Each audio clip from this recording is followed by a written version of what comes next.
Sipping on juice, smoking a pack, yeah. How about a coupe, step in a loop, she checking my fashion. I was just tryna be cool, diamonds attacking. Like, give me a check, don't know how to act, I get the bag, like the North Face. I get the cash now, she giving more face.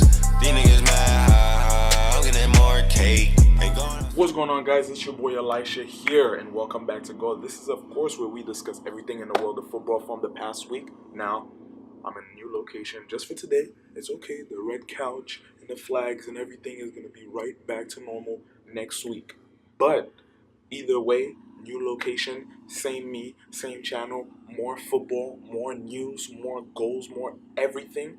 Let's get right into it right now. So first up, real quick, just a standout game from the Champions League. Liverpool versus Paris Saint-Germain. And Neymar was bugging during that game. Like, he was man of the match for sure.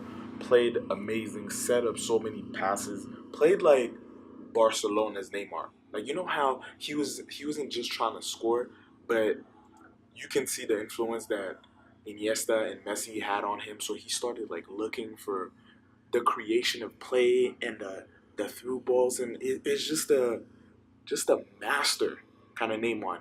Not just a kid who's just trying to run past people and go on the wing and try to dribble in the box and score. Now it's a lot more to his game now. He's matured a lot. So the Neymar that we saw in that game was really something I'd like to see continue, changing the way we talk about future Ballon D'Or winners, because I really feel like he can win it, but I don't want it to be just based on scoring goals. So him adding all of that to his game is really important, and I hope that if he actually manages to win the Champions League with PSG, he might just have this. And we're actually going to talk about the Ballon d'Or soon. But also in the Champions League, Lyon played Man City, and Lyon was putting on a show. I mean, the attacking is just constant all throughout the game. They were playing good defense, you have to, with Man City, but the game ended in a 2-2 draw. For a Farmers League, being able to draw 2-2 against the best team in the Premier League is not so bad. Speaking of Premier League, also standout games from this weekend: Arsenal versus Tottenham in the North London derby ended in 4-2. 2 goals from Aubameyang, the top scorer now in the Premier League. 4-2. Arsenal. Unai Emery's Arsenal actually beat Pochettino's Tottenham. Like, who could have actually guessed that result? Tottenham are definitely a better team, but it's crazy how one year Arsenal, there's all these jokes about them and Wenger out and all of these things, and they're such a trash team, and everybody and the fans are frustrated and all of that.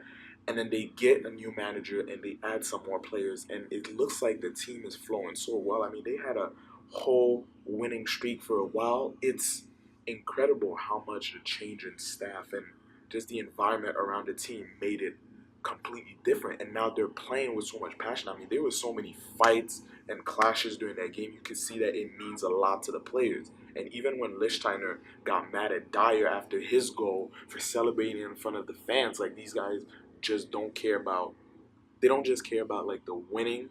They care. It's like an ensemble. The fans, they don't want this guy celebrating in front of our crowd. It's just amazing to see that the club itself is finding that identity again. Also, though, in the Merseyside derby, Everton versus Liverpool ended in 1-0. In extra time, Origi scoring the weirdest header I've ever seen in my life. I mean, what was Pickford doing? The ball was going out. He should have just let it out, but no. He slapped it back into the game, and Origi just headed it so easily into the goal. 1-0, and Liverpool is still right behind Man City. For a while into the game, I thought that this was going to be it. The points would be shared, and Man City would be 4 points clear of Liverpool, and that would be just the start of them just taking over. Like, there's no going back for Liverpool. But yet, they managed to pull that 1-0 win, which could be a good sign. Maybe luck is on Liverpool's side. And you feel me? Your boy said it at the beginning of the season. I said Liverpool's going to win this. Liverpool's going to win this. Liverpool's winning the Premier League, and I'm sticking to my word. I was scared for a little bit today, but I was scared for a little bit during this game. I'm not going to lie, but they proved me wrong. They're proving me right that I can't trust them, and I'm sticking to my word. Yeah. And in La Liga, Real back to winning ways, although they beat Valencia 2-0, and one of the goals was an own goal, but at least they're winning again. It's all very inconsistent. I don't know what's going on with that. I guess we just kind of have to wait for them to get used to that new manager. They just switched him, so they have to get used to his style of coaching. And I guess just like Arsenal, just this a new environment, new coaching. It's still the same Real Madrid, and the expectations are the same, and the fans are the same.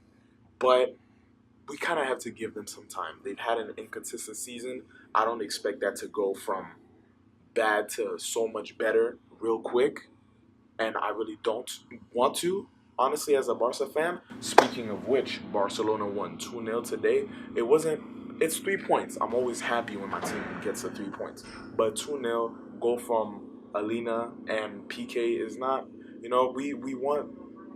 Actually, I'm not disappointed with it, because when the attackmen are slacking and we have so much injuries, shout out to Rafinha. Hopefully he makes a speedy recovery. He's done for the season, but which really sucks. This guy has had way too many injuries that's stopping him from really playing at his full potential. But I can't complain about it. We won. We got the 2 points. We can focus on the next game now. And also, Atletico Madrid drawing 1-1 to Girona. 1-1. And this guy, Christian Stuani, 11 goals in La Liga, now top scorer in the league. And he's 2 goals ahead of Messi. This guy at 11 goals right now in 13 or 14 games is killing it. Like, the fact that he's actually from Girona, I don't know how many times more I can say this. Like, these guys in the La Liga this year are not playing games. I mean, you guys are talking about the Premier League being the most entertaining league in the world and all of that, but I've been saying for so long that La Liga has the best quality, and now the fact that these small teams are competing so much with the bigger team is making it so much more entertaining. You can't tell me nothing. But then we go from talking about leagues that have a lot of competition and is entertaining, and now we're talking about the Serie A. Juventus won 3-0. Of course, Ronaldo scored. Now they're 11 points clear of Napoli, who just can't consistently win for nothing. So, what else is new? That's just what Juventus do. I'm just ready to see what they're gonna do in the Champions League. They seem to be the favorites this year, even though there aren't any clear favorites. They've been consistent, but it's still not what you would expect. I mean, from Real dominating for 3 years, every year you see these teams and you're like, okay, these 2, these 3, they're definitely going to be in like the semis or the finals. But this year, it's not looking too clear, but Juventus seem to have a little bit of an advantage over everybody else. But once you get to the knockout stage, that doesn't matter. It's whoever wins that game. Sometimes the best team wins. Sometimes it's whoever's the best team that game. One thing I'm always happy to talk about is Dortmund winning yet another game. Paco Alcacer, the Barca boy, who actually now just signed a permanent deal with Dortmund, so he's staying over there, and I'm happy for him. All right, he went to Barca. He was kind of trash, to be honest. He just wasn't good for us. But he went over there, changed the environment. He's obviously not a bad player, and he's now has the record for most goals as a substitute in a Bundesliga season, and it's just December.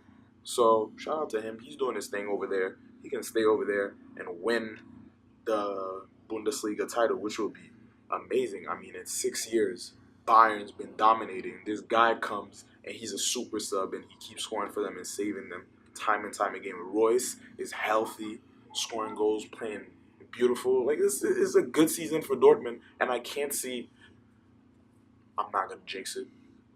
That's where I'm leaving. And a bit more drama from the Copa Libertadores final. River Plate versus Boca Juniors is now going to be played. Well, it's been announced that they're going to play the final. I gotta sit different for this, because they're saying that the final is going to be played in Madrid at Real Stadium in the Bernabeu. But River Plate is not with it. They're like, nah, bro, we're not playing this. This is supposed to be happening at our home, and I'm slipping. Okay, but they're like, this is supposed to be happening at our.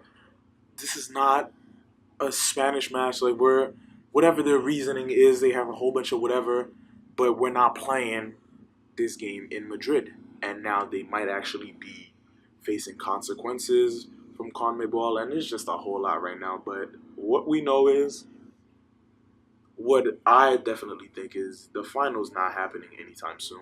So we just gotta wait. I mean, as long as people are safe and no more players are getting hurt, I'm good. Take your time. I hope it happens, but like, it needs to cool down a little bit more, because right now it's crazy. A little bit more controversy this week. If you have noticed on social media, a lot of Premier League teams, if not all, have changed their pages and their logos and things like that with rainbow designs on them, and players have been wearing rainbow armbands and rainbow laces and different things supporting Stonewall UK, which is a charity, that supports the LGBT community. Now, there are two sides to this. In football, we know that it's no secret that a lot of fans don't support LGBT, but also that's one side. But the other side also feels like football is inclusive and it's a game for everybody. I mean, it's such an ancient game that anybody can play. Just anyone can play it, and it should be able to embrace all types of people. So those two sides right now are kind of clashing together, because some people do feel like this is their game. They don't want to be thinking about, sexual preferences or politics or any of that. Although this stuff does affect our regular lives, so we have to talk about it, whether you agree or don't agree with it. The dialogue is important, and there has to be some sort of common ground to it. So ignoring it isn't going to do anything. Talking about it isn't going to stop your players from playing well. It's not going to stop you from actually enjoying the game. So there has to be a conversation between the people who have the right to feel how they feel about, life. You're allowed to have your opinion, and the people also who, feel like this is the future, and we should be accepting people. But there's a lot of things, and it doesn't mean, and also it doesn't mean necessarily that if you don't want to talk about it, that you don't accept people. You might not want it in the game, but there's just so many different sides to this. But there has to be a dialogue. People have to talk about it. There has to be exposure to it. If there's a problem, let's lay it down. Let's lay it all out. Let's talk about it. And last but not least, the Ballon d'Or, Monday, December 3rd. It's finally going down. We're going to find out who, probably Luka Modric, is going to win the 2018 Ballon d'Or. And for the first time ever, it seems like neither Messi or Ronaldo are even going to be in the top three.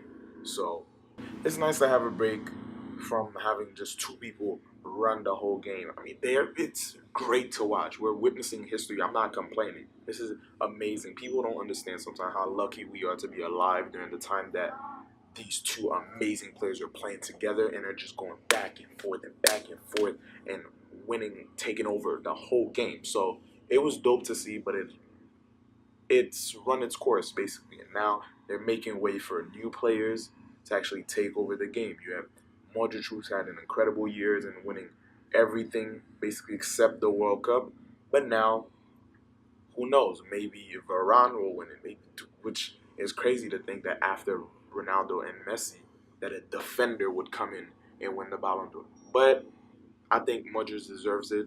I think it's clear that he's going to win it for sure. But that's basically going to be it for this week in football. I'll be moving around way too much. It's confusing.